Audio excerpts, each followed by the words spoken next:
Bueno, estamos con la licenciada Florencia Worman, que nos va a aportar sobre su experiencia y el trabajo realizado dentro de la Universidad Nacional de San Juan en cuanto a la diplomatura superior en ESI y cuál ha sido su aporte a poder formar a docentes y a personas que en aquel contexto necesitaban formarse en cuanto a la ESI. Sí, gracias, Florencia. Y contanos un poco tu experiencia en esta diplomatura en ESI que la Universidad Nacional de San Juan tuvo en estos años anteriores y bueno, ¿cómo ha sido tu participación? Bien, yo formé parte del equipo docente de la diplomatura universitaria en educación sexual integral. Fue una muy grata experiencia, muy valiosa experiencia en lo institucional, por el antecedente que deja sentado de formación docente en educación sexual integral de la Universidad Nacional de San Juan. Bueno, en lo personal, en lo profesional también como parte de ese equipo docente y participando en varios de los módulos y en las evaluaciones finales. Tuvo varias cortes y tenemos muchos diplomados y diplomadas que muchos de ellos estaban ya trabajando, cumpliendo funciones docentes cuando ingresaron. Entonces sabemos que han hecho desde ahí, desde el trayecto de formación, aportes a sus lugares de trabajo, a sus instituciones educativas, a partir de lo que trabajaron como contenidos y del proyecto final que plantearon, que estaba justamente pensado en función de una propuesta para llevar adelante en alguna institución que sea factible de realizar. ¿Por qué pensás que la universidad aporta a esta mirada de la formación en cuanto a la educación sexual integral?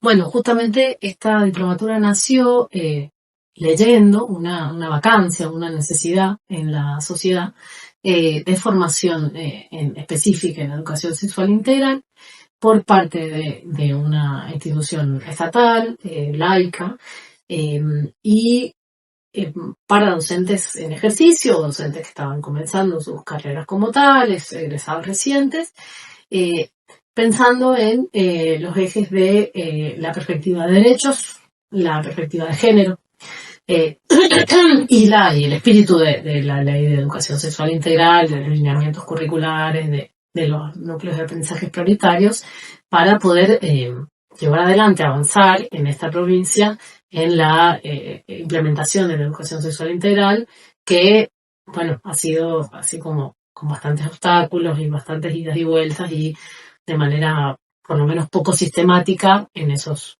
primeros años desde la sanción de la ley. Los cortes de los contenidos que se fueron dictando a lo largo de las cortes, ¿cómo lograron acordar con el equipo? Bueno, fue un trabajo arduo de mucha discusión, de mucha planificación, de mucho pensamiento colectivo, vamos a decir.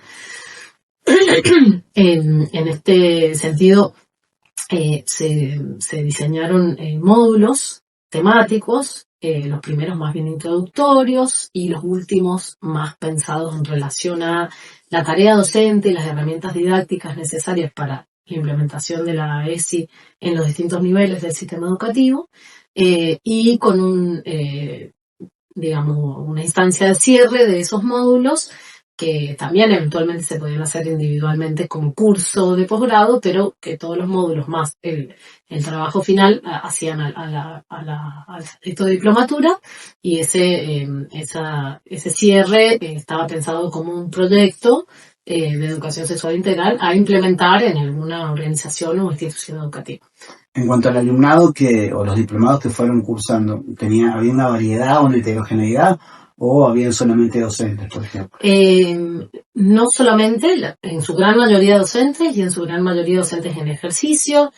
Como suele pasar cuando se abre una propuesta nueva, en las primeras cohortes fueron más docentes de mayor edad y de mayor trayectoria, y cuando ya esa necesidad, digamos, hubo satisfecho un poco, entraron en las cohortes siguientes docentes más jóvenes o egresados recientes, pero había otras de otras profesiones, de otras ramas, digamos, no necesariamente docentes, abogados, trabajadores sociales, comunicadores, incluso siempre recordamos el caso de una mujer que, más allá de su profesión, digamos, con la cual se había anotado en la diplomatura, nos dijo en una de las primeras clases, yo estoy acá como mamá para ver qué es lo que les van a enseñar a mi hijo en educación sexual integral. Y después nos dio una devolución muy grata, digamos, como que había entrado con una desconfianza respecto de la posibilidad de que esos contenidos fueran muy, muy polémicos y complicados, y al final tuvo una buena experiencia de aprendizaje y le pareció, digamos, muy, muy significativo lo que aprendió ahí. ¿Crees que los prejuicios en cuanto a esta modalidad y a este contenido de la ESI estaba presente en aquellos alumnos que fueron en las primeras cortes? Pues, como siempre pasa cuando uno abre una propuesta que no es obligatoria, sino optativa y voluntaria, en general se acerca a la gente que ya tiene una buena predisposición hacia las temáticas, hacia las problemáticas. Entonces, no era tan fuerte el prejuicio, la resistencia, pero sí, en parte sí, en la vida, digamos, había gente como que, bueno, en ese debate, digamos, entre acercarse y no acercarse, decidió acercarse a la propuesta, y estuvieron presentes los prejuicios y los preconceptos, las nociones, las sensaciones, digamos, iniciales con la temática de la sexualidad, y los abordamos explícitamente, o sea, trabajamos explícitamente en torno a mitos de la educación sexual integral, a nociones falsas, a nociones, digamos, a ampliar nociones más cerradas. Por ejemplo, un concepto de sexualidad muy restringido a la genitalidad, tratamos de trabajar para ampliarlo desde la concepción, antes de pasar a los lineamientos curriculares, los documentos oficiales y las herramientas didácticas. Primero trabajar sobre lo que pensamos, lo que sentimos, lo que nos pasa con la sexualidad,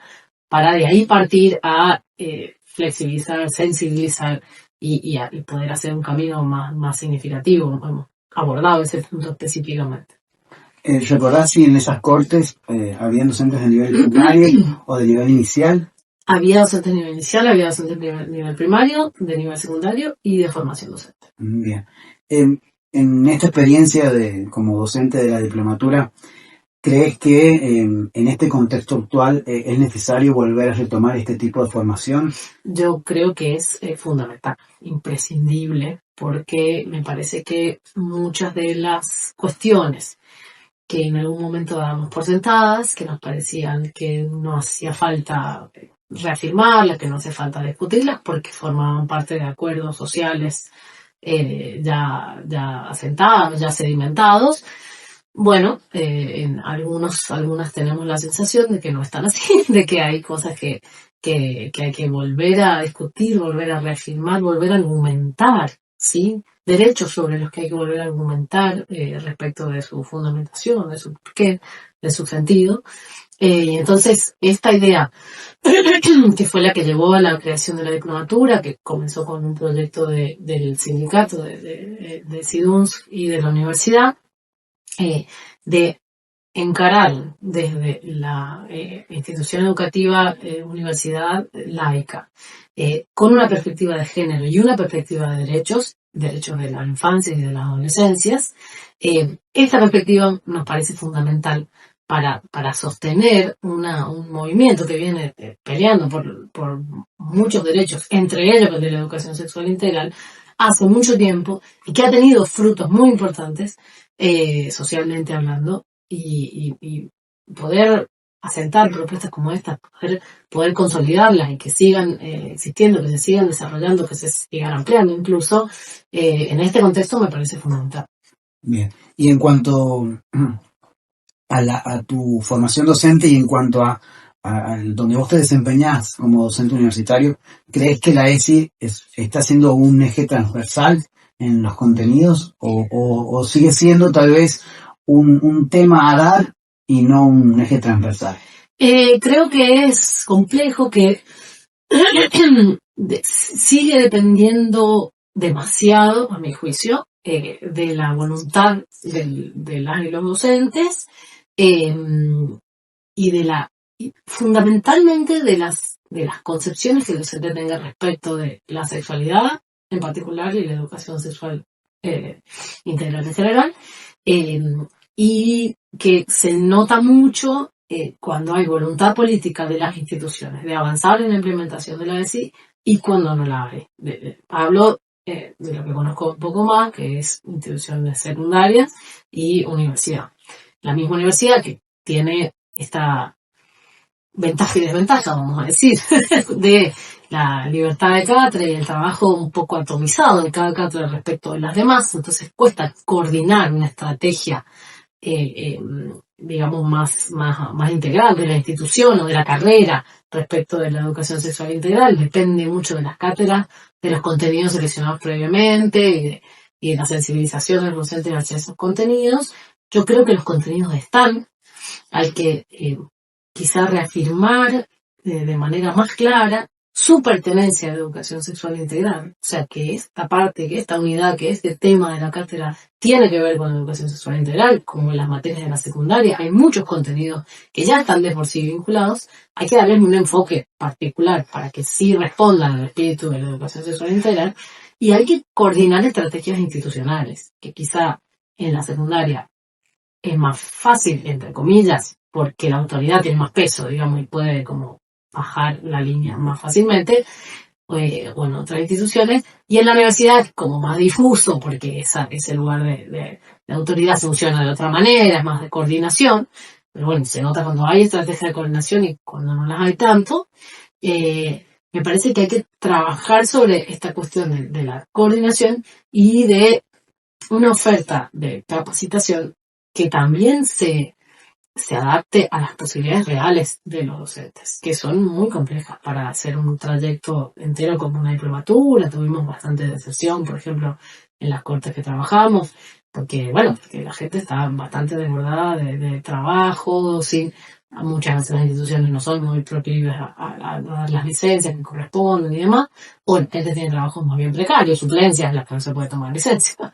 Entonces, hay que trabajar sobre qué estrategia de capacitación puede ser realmente adecuada al contexto actual de condiciones de trabajo de los docentes. Como reflexión final y pregunta abierta, ¿crees que el contenido que, en cuanto al material, digo, que los docentes hoy tienen acceso, realmente está a fácil acceso o en realidad está muy difuso, sobre todo apuntando al nivel inicial y al nivel primario? ¿Crees que el docente puede acceder rápidamente a este contenido? En realidad sigue siendo complicado.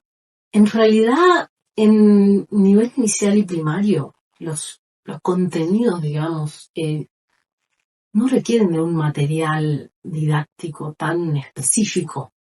Si uno lee los núcleos de aprendizaje prioritario, fundamentalmente, que están muy claros en los lineamientos curriculares, el documento está bien hecho, está muy completo, pero un poco largo, se hace un poco más difuso, digamos. En cambio, los núcleos de aprendizaje prioritario son 2 hojitas, un PDF que se busca en internet fácilmente, resolución 340 de 2018, y ahí están bien especificados. Nivel inicial, 10 ítems, esto hay que enseñar. Nivel primario, 10 ítems, 15 ítems, esto hay que enseñar. Y así, nivel secundario y formación docente. Están bien específicos y en realidad no es que haga falta tanto material, digamos. Porque, no sé, vamos a poner un ejemplo. Nombrar correctamente todas las partes del cuerpo humano y los órganos genitales. No es que hace falta mucho material para hacer. Hace falta una sensibilización particular respecto de este tema por parte del docente. Que se anime, que no le dé vergüenza, que sienta que no va a tener problemas con la institución, ni con la familia, ni con nadie al trabajarlo, ¿no? En esos niveles me parece que no es tanto una cuestión de material disponible, que sí lo hay, y se puede incluso generar, digamos, o acceder. Es una cuestión de ver cómo encaramos esos mismos temas que probablemente estén en la currícula de otra manera, con un enfoque de la ESI, con un enfoque de derechos, con un enfoque pensando en los niños, las niñas, sus realidades, sus necesidades. Bien. Bueno, Florencia, te agradezco por la entrevista y por el aporte a este proyecto que hoy el doctor Parabán está desarrollando dentro del Instituto Superior de Formación Docente, Escuela Normal San Marcos. Sí, muchas gracias. Me alegro muchísimo poder haber sido de ayuda para este proyecto tan importante para una institución de formación docente tan relevante como esta provincia.